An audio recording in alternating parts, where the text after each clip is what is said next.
যারা বিজেপি সমর্থন করতো না আগের থেকে, এই জয়ের আগের থেকে, তারাও ভাই এতটা কট্টর সমর্থক ছিল না যতটা সিপিএম আর টিএমসি থেকে যারা এখন ঢুকেছে তারা যতটা কট্টর। সবে তো জয়েন করলি, এতটা ভালোবাসা, এতটা নিষ্ঠাবান কি করে হয়ে যাচ্ছিস তোরা? তারপর আসে বাংলার কিছু content creator, like content creator না, কন্টেন্ট ক্রিয়েটার যারা বলে আমি রাজনীতি বুঝি না, কিন্তু বিজেপির গপ গপ গপ এরকম অবস্থা হয়ে গেছে তোদের। ইন্ডিয়ার সব থেকে বড় প্রবলেমের মধ্যে একটা প্রবলেম এটাই যে এখানে কোনো ব্যালেন্স নেই।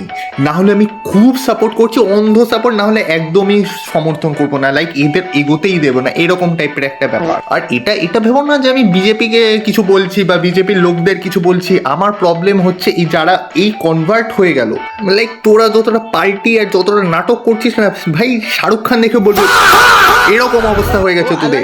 আর 2 নম্বরই ভালোবাসার আরেকটা নিদর্শন, যারা একটা সময় মমতার জন্য মরতে রাজি ছিল এখন তারা মোদির জন্য মরতে রাজি, এটাই তো 2 নম্বরই ভালোবাসা, ভাওতাবাজি ভালোবাসা। ভালোবাসার থেকে মন উঠে যাবার আরেকটা কারণ।